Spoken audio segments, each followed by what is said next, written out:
Hello, English learners, and welcome to another great podcast with English Pod. My name is Marco. And I'm Erica. And today we have another really great lesson for you, elementary lesson.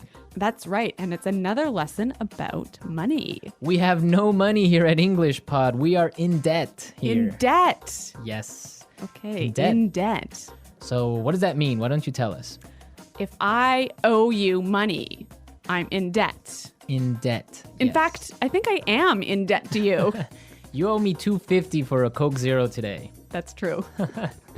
All right. Okay, so let's get started. Let's take a look at our vocabulary preview. Vocabulary preview. We have 2 words today in our vocabulary preview, and the first one is recession. Recession. Recession. Recession.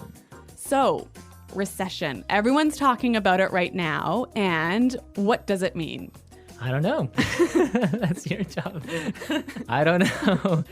I really don't know. Why don't you tell me, Erica? Because this isn't my topic for today. Okay. Recession is a period of time when the economy of a country is doing badly. In a recession, the country is making less money. That's true. So maybe we can give a few examples of things that happen in a recession to show the meaning of this a little bit better. Right. So, for example, in a recession, many people lose their jobs. Because companies might close or go bankrupt. Exactly. And also, people start spending less money. That's true. And the stock prices of companies fall pretty fall. Yeah, they fall a lot, hey? Yeah. And that's what's going on now in the United States. Very true. Okay, so let's take a look at our second word, and it has to do with recession. It's broke. Broke. Broke. I'm broke. Broke, it means that you have no money. You're broke. I'm broke. Right, so these are our 2 words for vocabulary preview today, and you're going to hear them in the dialogue. This dialogue is about a man who is in debt. He's broke. Let's find out what happens.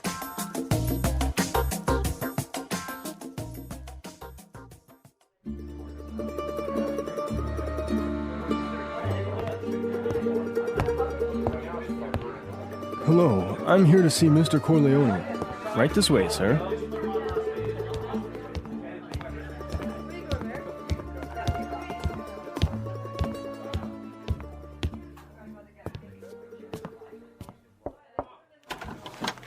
Charlie, what can I do for you? Mr. Corleone, I'm really sorry to trouble you, but I need your help. Anything for you, Charlie. Your father was like a brother to me. Well, sir, you see, this recession has hit me pretty hard. I lost my job and I'm in a lot of debt. I see. Yeah, you know, I've got credit card bills, car payments, I've got to pay my mortgage, and on top of all that, I have to pay my son's college tuition. So you're asking for a loan? Well, I just thought maybe you could help me out. What? At a time like this? I'm broke too, you know. You're not the only one who's been hit by the recession. I lost half my money in the stock market crash. Go on!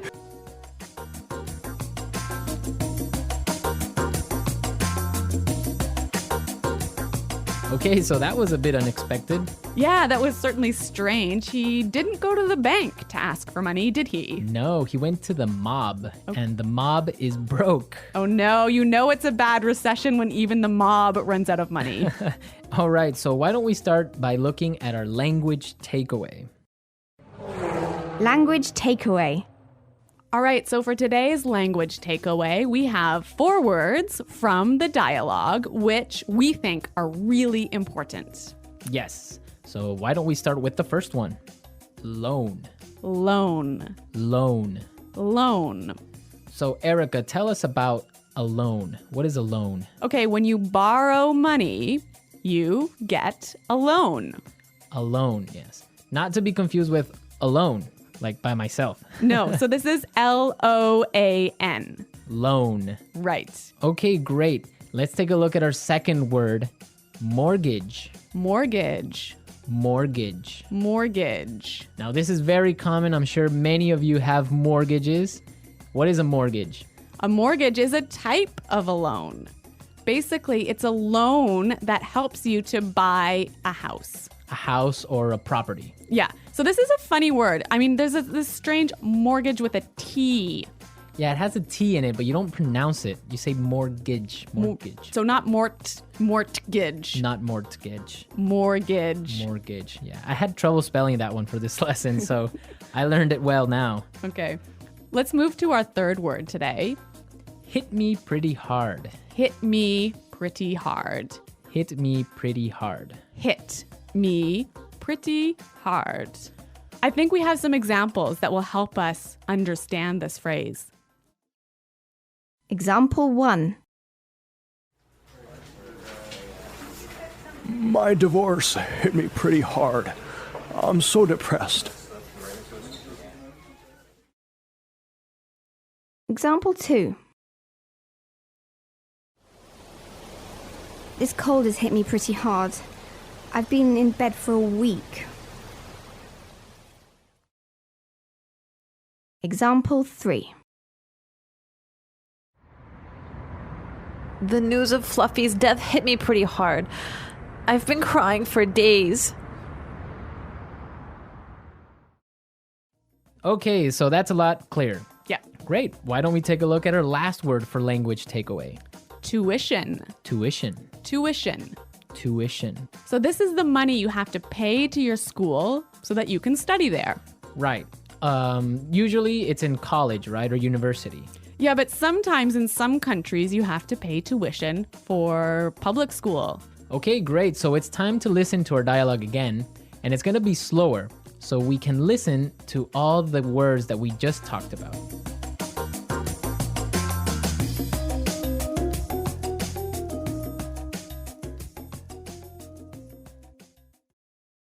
Hello, I'm here to see Mr. Corleone. Right this way, sir. Charlie, what can I do for you? Mr. Corleone, I'm really sorry to trouble you, but I need your help. Anything for you, Charlie. Your father was like a brother to me. Well, sir, you see, this recession has hit me pretty hard. I lost my job, and I'm in a lot of debt. I see. Yeah, you know, I've got credit card bills, car payments. I've got to pay my mortgage, and on top of all that, I have to pay my son's college tuition. So you're asking for a loan? Well, I just thought maybe you could help me out. What? At a time like this? I'm broke too, you know. You're not the only one who has been hit by the recession. I lost half my money in the stock market crash. Go on, get out of here.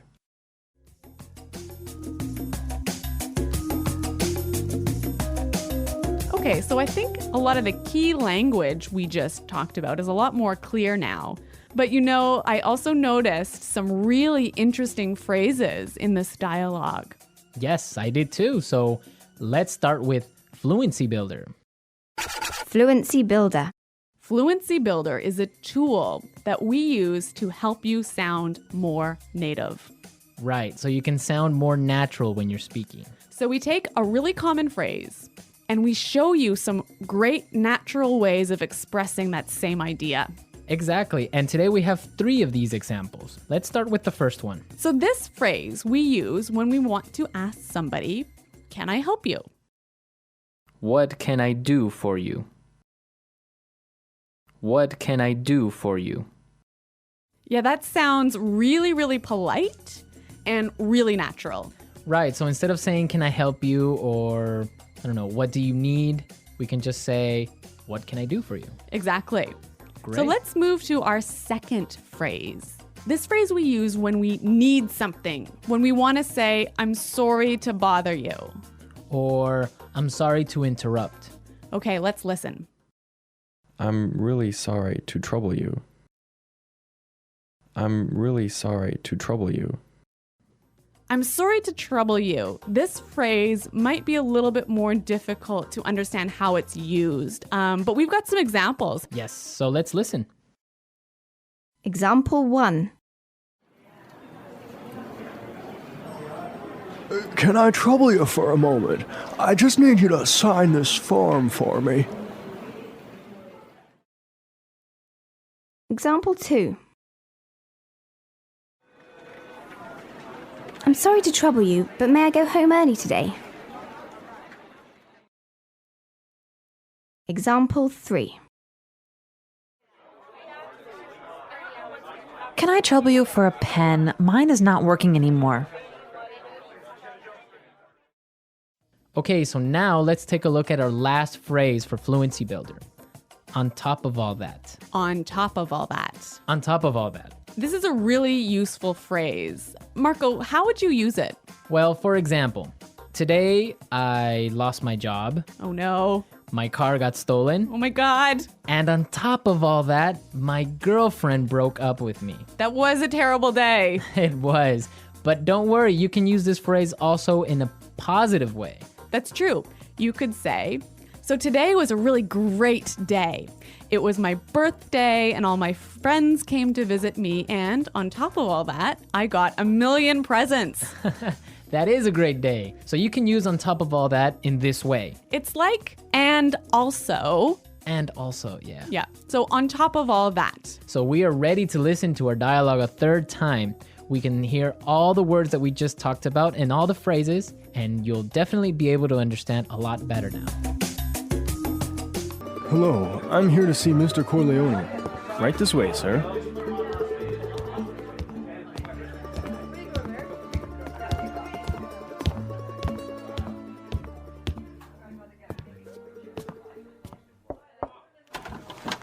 Charlie, what can I do for you? Mr. Corleone, I'm really sorry to trouble you, but I need your help. Anything for you, Charlie. Your father was like a brother to me. Well, sir, you see, this recession has hit me pretty hard. I lost my job and I'm in a lot of debt. I see. Yeah, you know, I've got credit card bills, car payments, I've got to pay my mortgage, and on top of all that, I have to pay my son's college tuition. So you're asking for a loan? Well, I just thought maybe you could help me out. What? At a time like this? I'm broke too, you know. You're not the only one who's been hit by the recession. I lost half my money in the stock market crash. Go on! Today's dialogue was all about being in debt, right? Yes. And different people have different attitudes or different viewpoints on being in debt. Yes, that's true. For example, in North America and in Canada, it's a really common thing. Yeah, it's actually almost good to be in debt. It's more than good, it's necessary to be in debt.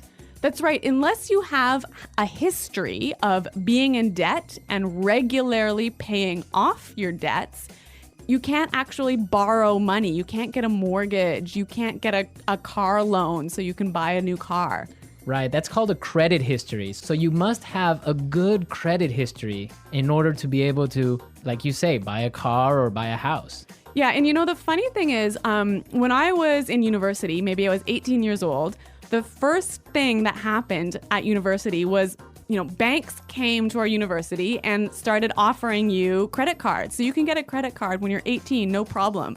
And not only do they offer you credit cards, they give you like free gifts if you sign up for a credit card. I know they really want you to have a credit card. Of course, they want you to spend more money. That's the trick. Yeah, but you know what? It's totally different. In Europe, for example, I used to live in Switzerland, and they're really careful with debt. Like, it's a bad thing to be in debt. Well, yeah, I mean, it's bad to be in debt, definitely. For example, if I want to have a credit card in Switzerland, and let's say I want to have a limit of 500 francs that I can spend every month, I need to put in my bank account 700 francs before I can even spend that credit card money. So it's totally opposite from North America.